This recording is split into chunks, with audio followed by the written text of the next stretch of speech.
Alrighty, it is your favorite auditor, Audit Them, the one who encourages you to audit them.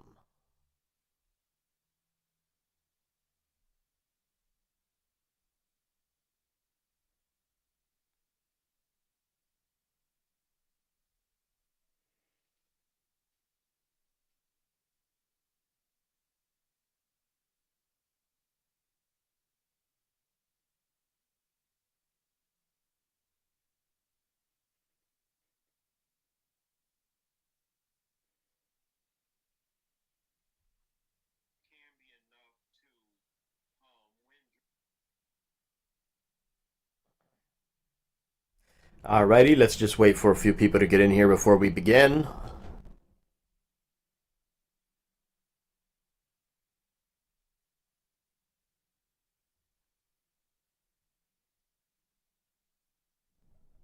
Oh, the audio's bad. Alrighty, let's just wait for a few people to get in here before we begin. Never mind, the audio's good. Audio's good. Jen, hello there. Here we are going over the Illinois Compiled Statute Official Bond Act.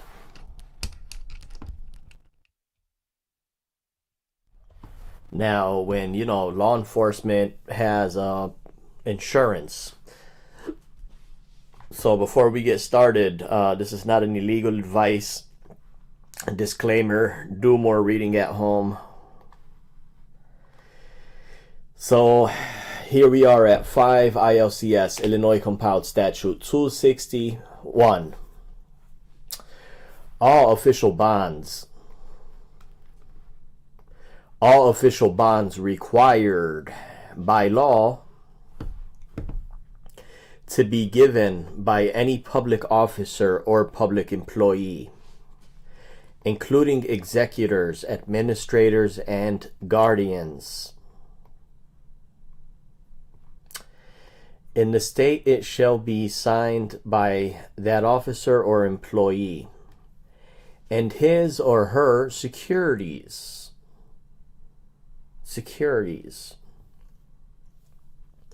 and acknowledged before an officer authorized by law to take acknowledgments of instruments substantially in the following form. Instruments. I, John Doe, certify that who is personally known to me to be the same person whose name is subscribed to the foregoing instrument, appeared before me this day in person and acknowledged that he or she signed and delivered the instrument at his or her free and voluntary act. Signature seal. The acknowledgement shall be prima facie evidence that the instrument was signed and acknowledged in the manner stated, and shall have the same effect as evidence in all legal proceedings as that given to an acknowledgement of a deed of conveyance of real estate. Let's read that one over again. The acknowledgement shall be prima facie evidence that the instrument was signed and acknowledged in the manner stated, and shall have the same effect as evidence in all legal proceedings as that given to an acknowledgement of a deed. Okay, great. Beautiful.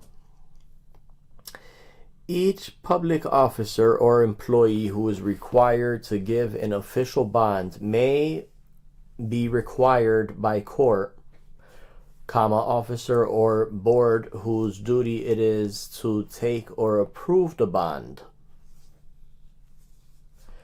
to give additional surety or new bond whenever the security of the original bond has become insufficient by the subsequent original, or by the subsequent, what's that?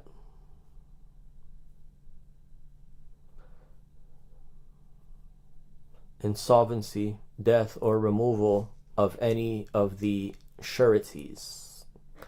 Alrighty, let's just wait for a few more people to get in here.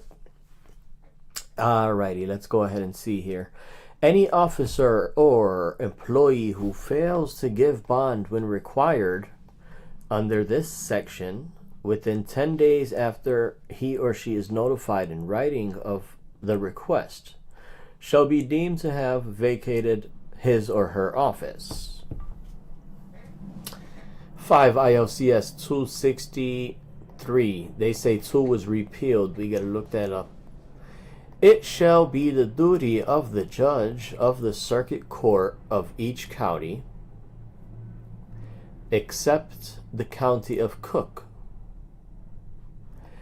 and of the chief judge of said court in Cook County, during the months of January and July in each year, in open court, to examine and inquire into the sufficiency of all official bonds. We're going to have to read this one again. Required by law to be filed in the office of the clerk of their respective courts. Let's read this one over. 5 ILCS 260, Section 3. It shall be the duty of the judge of the circuit court of each county, except of the county of Cook, and of the chief judge of said court in Cook County, all right, except those, during the months of January and July in each year, in an open court, to examine and inquire, I like this language, into the sufficiency of all official bonds solemnly swore, required by law to be filed in the office of the clerks of their respective courts. Let's go ahead and continue here. 5 ILCS 260/5. Section 5. It shall be the duty of the circuit courts to cause to be entered of record in the respective courts at the time herein before prescribed for the making of such exemptions or examinations, orders stating that an examination and inquiry into the sufficiency of official bonds within their cognizance has been made, and that they are severely deemed sufficient or insufficient as the facts may justify. Section 6. Any person having any pecuniary, we're going to have to look that up. Pecuniary.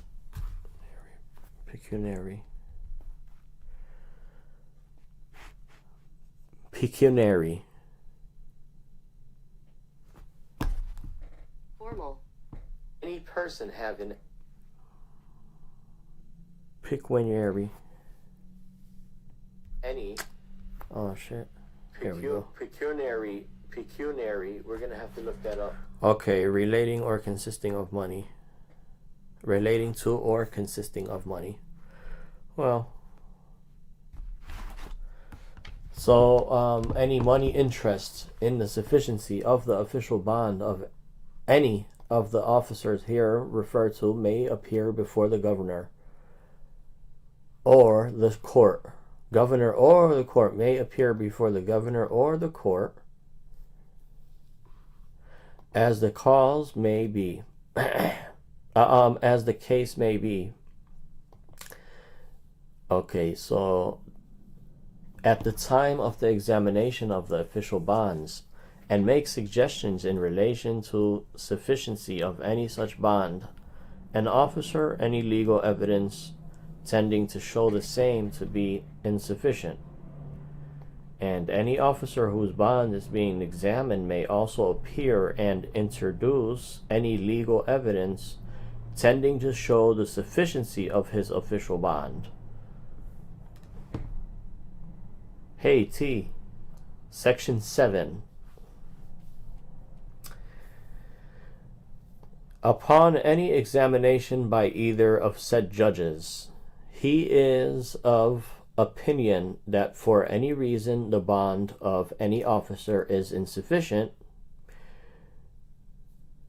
he shall cause to be issued from his court for a summons to sufficient officer to appear before said court on a day fixed therein, to show cause why he should not be required to give a new bond with sufficient surety. Section 8.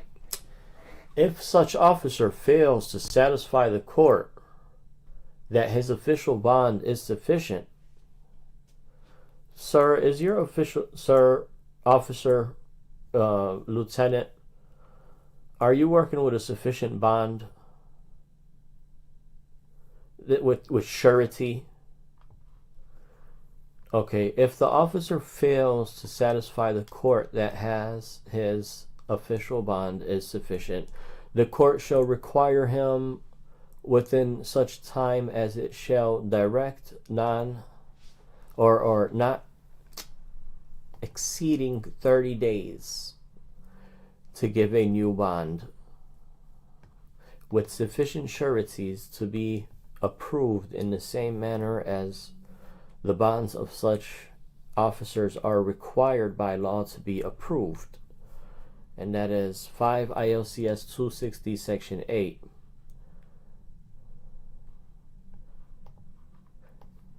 Section 9. If any such officer fails to give such new bond within the time prescribed, he shall be deemed to have vacated his office, and the vacancy shall be filed as required by law. Section 10.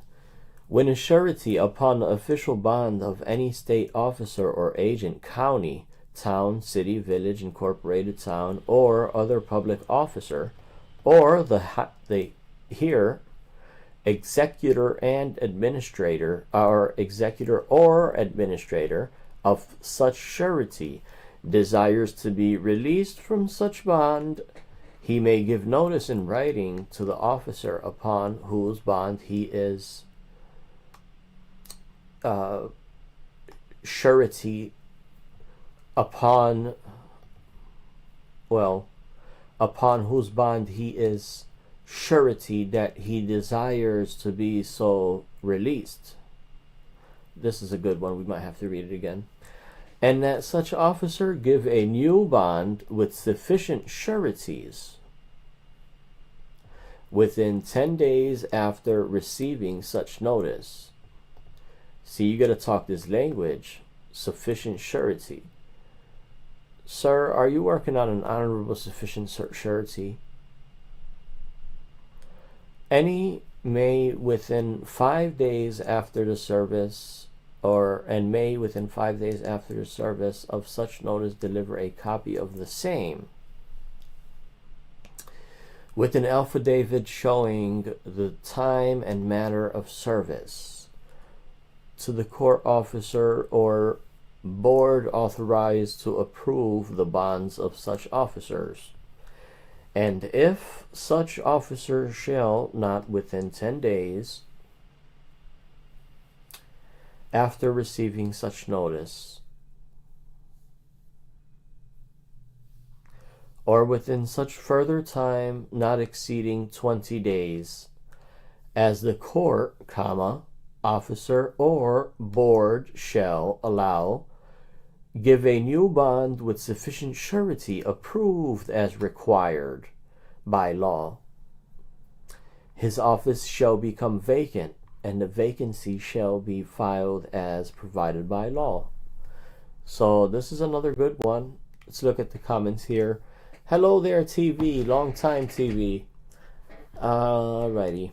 Section 11. If a new bond is given by an officer as provided in the foregoing sections of this act, then the former sureties shall be entirely released and discharged from all liabilities incurred, by such officer in consequences of business, which is discovered from and after the time of the approval of the new bond. Man, so it's like I believe, like, it's all in writing. And the sureties to the new bond are hereby declared to be liable for all the official delinquencies of the officer. Oh, good. Whether of omission or commission. Oh, that's a good one. And the sureties to the new bond are hereby declared to be liable for all of the official delinquencies of the officer, whether of omission or commission, which may occur after the approval of the new bond as above stated. But the provisions of this act shall not be so construed as to operate as a release of the sureties of any of the above stated officers for liabilities incurred previous to the filing of a new bond as required in the foregoing section of this act. No problem. Section 12.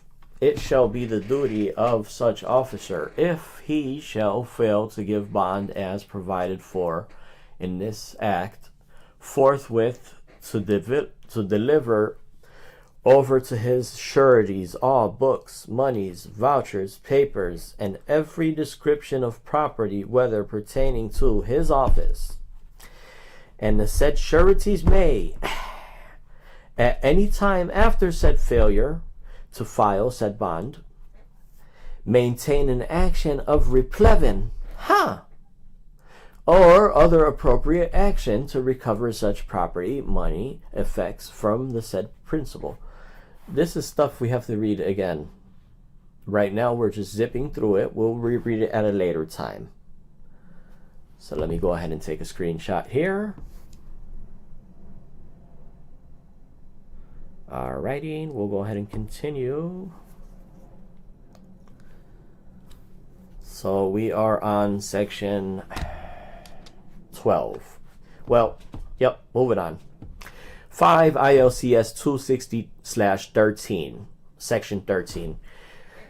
Whether the condition of the bond of any officer is violated, condition, action may be instituted on the bond and prosecuted to final judgment against the officer and any or all of the sureties. And any or all of the sureties, what's the amount? 99? Or against one or more of them jointly and severely, without first establishing the liability of the principal by obtaining judgment against him or her alone. So this says against one or more of them and all of the sureties, against one or more of them jointly and severely, without first establishing the liability. We're going to have to read this at a later time. Section 14. Enforcement may be made had on any judgment so entered as in other civil cases, but the officer executing the same shall not levy upon the property of the sureties until he shall fail to find sufficient property of the principal to satisfy such judgment. However, the judgment shall be a lien upon the property of the sureties. Sureties, as in other civil case. Let's go ahead and carry on. Section 14. Whether state officers, state employees, or officers, trustees, members of employees of any department, bureau, or board, bureau, commission, university, authority,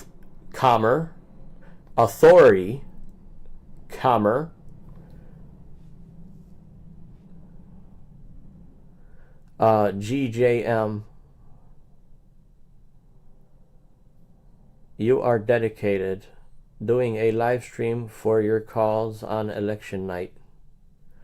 Well, it's a beautiful thing. I mean, this is what's going to be solemnly swore. Anyhow, or other unit of state government as required by law, now or hereinafter enacted to obtain a, what's this? Fidelity or surety bond, or bonds to qualify for office. The bonding requirement shall be satisfied by a blanket bond or bonds contracted for as provided in the Illinois Purchasing Act. You might have to look that one up. By the Department of Central Management Services, or by a program of self-insurance established by such department. 5 ILCS 260.14.2. The penal sum of the blanket bond or bonds shall be fixed by the director of the CMS, Central Management Service, with the approval of the governor, and shall satisfy the bonding requirements of other laws. Heretofore, and hereinafter enacted. If the blanket bond amount or amounts per loss are equal or greater than the bond amount required per person in said other laws, the blanket bonds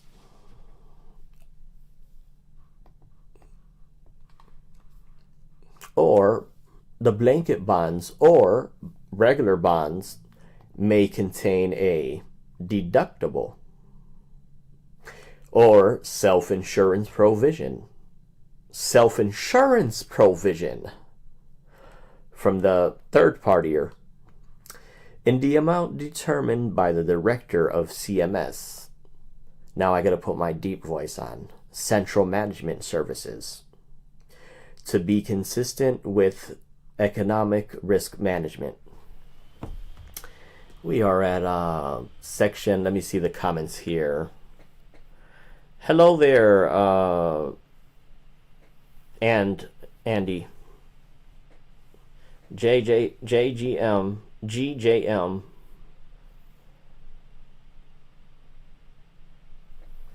Alrighty. So GJM says he came with his opinion. He came with his conclusion. Go ahead, GJM. Section 14, all departments, boards, bureaus, commissions, authorities, or other units of state government, except the Board of Trustees of Chicago State University. Trustees. Board of Trustees of City of Chicago. Or Eastern University. The Board of Trustees, Governor State University, the Board of Trustees at the Illinois State University, the Board of Trustees at the Northern Eastern State. These are all compiled statutes. Okay, so it's basically saying all boards, let's go ahead and continue here, who are not required by law to obtain bonds to qualify for office or employment, shall effect such bonding through the Department of Central Management Services by inclusion in the blanket bond or self-insurance program provided in Section 14.1, 14.2 of this Act. Alrighty, Section 14.4, 5 ILCS 260.14.4.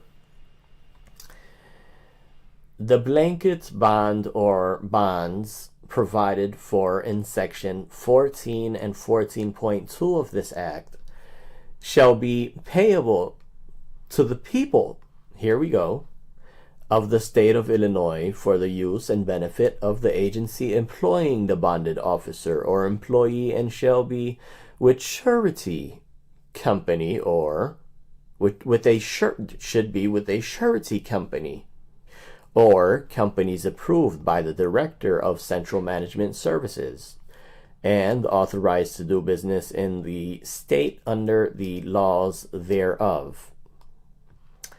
Such bond or bonds shall be subject to the approval of the governor and of the attorney general of the state of Illinois, and shall, when executed and so approved, be filed in the office of the Secretary of State.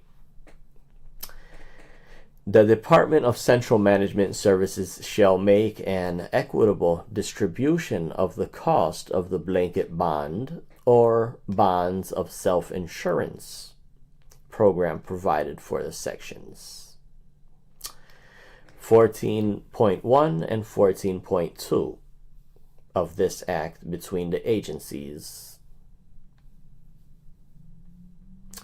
whose officers and employees are bonded. Such costs of the blanket bond or bonds shall be paid out of the appropriate funds of the agency to the surety or the surety companies of their authorized representatives through the Department of Central Management Services.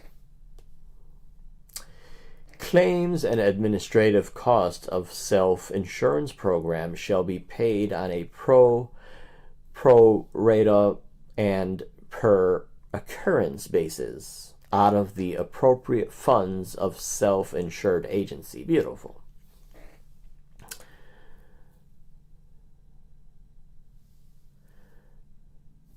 GJM is saying that they are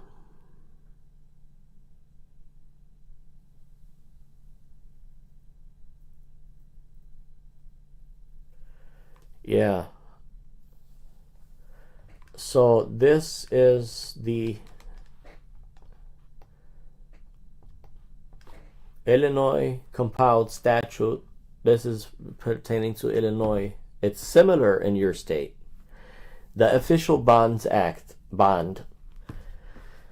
Alrighty. That was a great read. Short, simple. Oath of office carries a bond for damages. Right. Well, this is the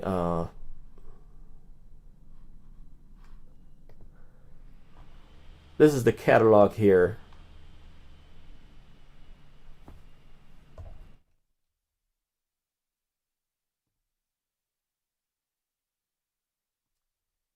So one thing that I wanted to mention too is the words when you put in a oral public record request. There's a couple words. There's use of force, police use of force. That could be construed as the people. There's police brutality. That word might not be chosen. And there's misconduct, which that's I think the real one. So here's Elected Official Misconduct Forfeiture Act. At 5 ILCS 282. This one is a simple read. Let's go ahead and zip through it. 5 ILCS 282 Elected Officials Misconduct Forfeiture Act.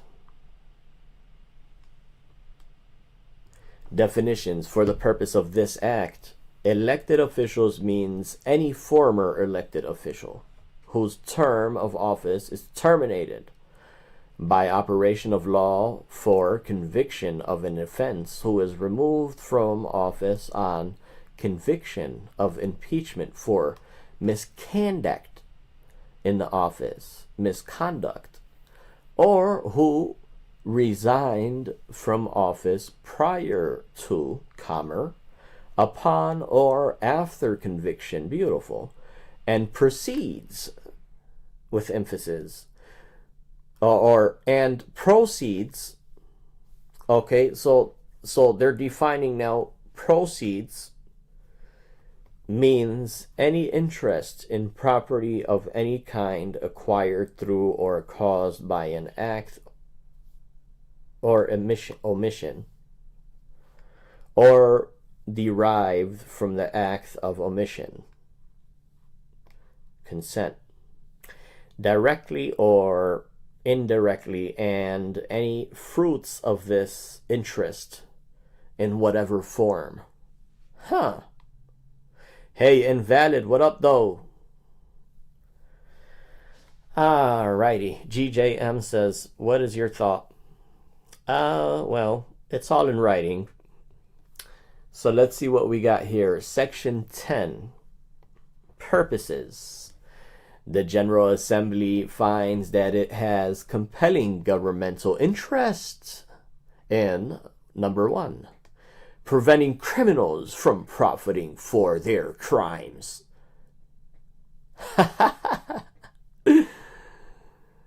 Okay, and here's number 2. Ensuring that the victims of their crime are compensated by those who harm them further. Or harm them. Further, the General Assembly finds that the unlawful or deceitful actions of the elected officials can erode the public's confidence in its government and debase the public's belief in a fair democratic process. Sure, guys, go out and talk about LGBT and voting. Sure. So look at what this says. Let's read this one right over. Section 10. Purposes. The General Assembly finds that it is compelling governmental interest in preventing criminals from profiting for their crimes and ensuring the victims of crimes are compensated by those who harm them. Further, the General Assembly finds that the unlawful or deceitful actions of elected officials, this is when we're going to start digging in the crate, can erode the public's confidence in its government and debase the public beliefs in a fair democratic process. 5 IOCS 282, Section 15. Forfeiture action. The Attorney General may file an action in circuit court on belief of the people of Illinois. You hear that? You hear how powerful these words are? Against any elected official who has, by his or her violation of Article 33 of the Criminal Code of 61 of the Criminal Code of 2012, or of 2012 violation of a similar federal offense, or violation of a similar offense, injured the people of Illinois. The purpose of such suit is to recover all proceeds traceable to the elected official's offense, and by so doing, prevent, restrain, or remedy violations of Article 33 of the Criminal Code of 61 or 2012 or similar federal offense. 83. Let's go ahead and carry on here. 5 ILCS 28220. Procedure. The Circuit Court has jurisdictions to prevent, restrain, and remedy violations of Article 33 of the Criminal Code or federal offense after a hearing or trial. They have the jurisdiction to prevent, restrain, and remedy violations. Yeah, sure. No problem. As appropriate by ensuing appropriate order prior to a determination of liability. Such orders may include, but are not limited to, issuing seizure warrants, entering findings of probable cause for an in personam, or in rem forfeiture,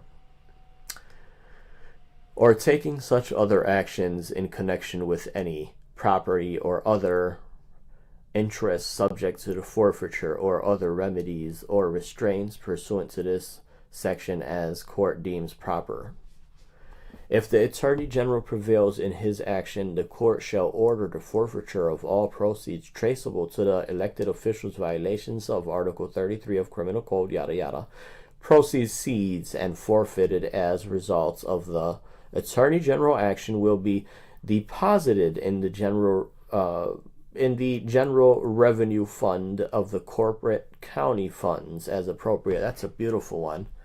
So these are tickets we got to dig through.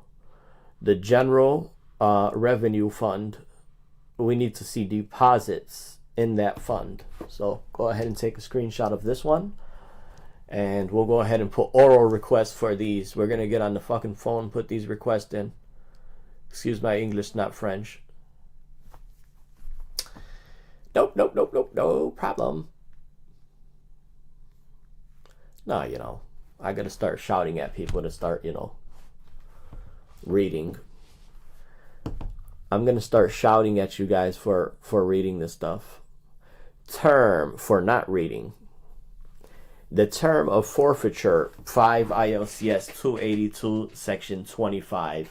The maximum term of civil forfeiture under this act shall be equal to the term of imprisonment, probation, mandatory supervised release, or parole received by the elected official as a result of his or her conviction for violating articles of the criminal code or federal offenses. And beautiful. So there it is. Official oath, we read that. Elected official misconduct, we also read that. Now, let's see what else we have here on the supplies list. Let's go back to government here. General provisions. Let's see what else we have on the supply list. This one was a real good one. Elected Officials Misconduct Forfeiture Act. Now, what else do we have? We have the this is what NDER, if he's still in here, this is what NDER look for. He's looking for the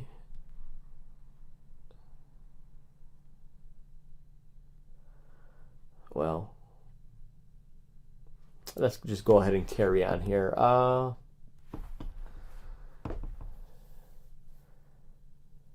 Are there any states that are required by law to table their laws and regulations in English and Spanish? Well, you gotta get on the phones. You gotta get on the phone lines. So here we have the Public Corruption Profit Forfeiture Act.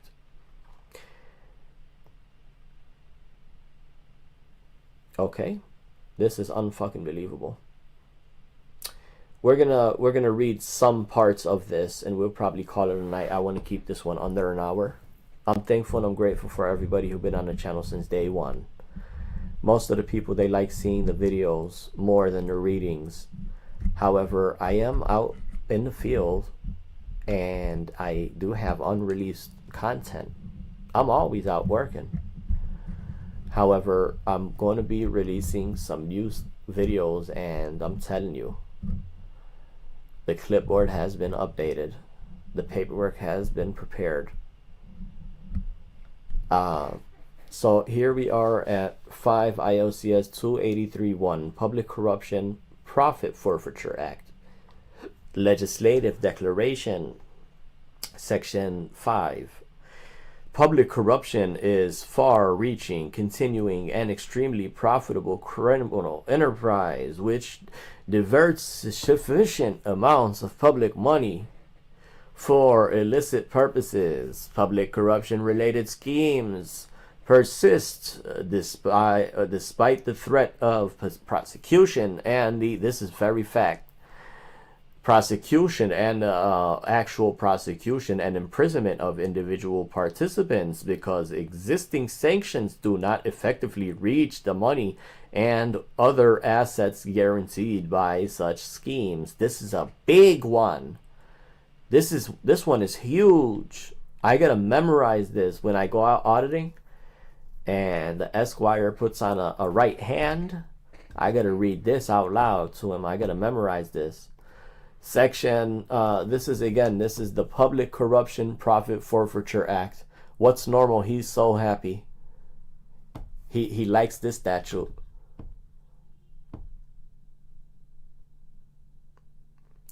Yeah, JGM, now you're making a great point, bro. That's a good one. So you're saying that could be an area of auditing. That could be a large area of auditing, and you're looking at it in the business aspect. You want to create like some type of, you know, checking. Well, anyhow, here we are at, we're going to continue reading. This is beautiful. Legislative declaration. Legislative declaration. Public corruption is a far-reaching, continuing, and extremely profitable criminal enterprise which diverts significant amounts of public money for illicit purposes. Public corruption-related schemes persist despite the threat of prosecution and the actual prosecution and imprisonment of individual participants, because existing sanctions do not effectively reach the money and other assets generated by such schemes. It is therefore necessary to supplement existing sanctions by mandating forfeiture of money and other assets generated by public corruption-related activities. Forfeiture diminishes the financial incentives, and I might have to define that, which encourage and sustain public corruption, restores public monies which have been diverted by public corruption. This is large.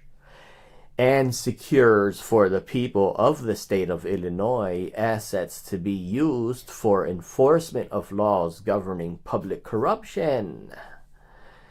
This is so good, I have to read this one again.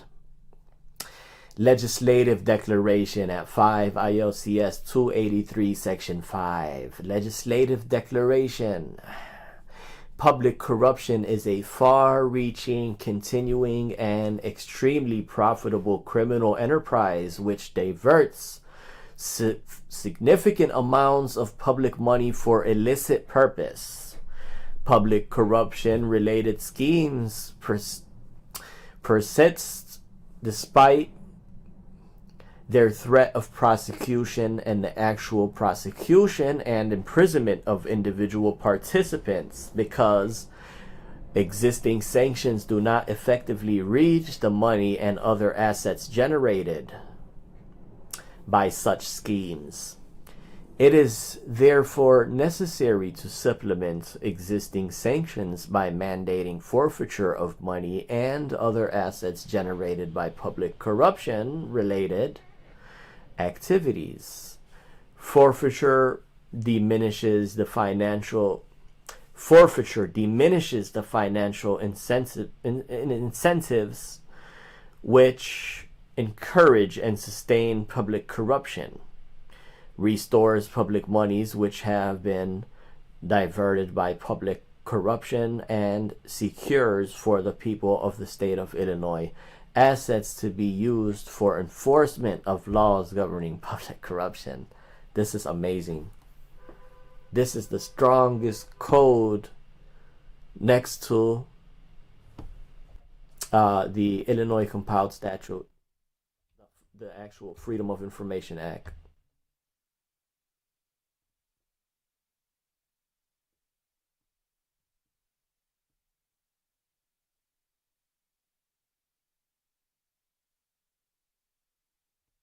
Alrighty, well, with that being said, guys, thank you so much for coming in, man. Audit them, the one who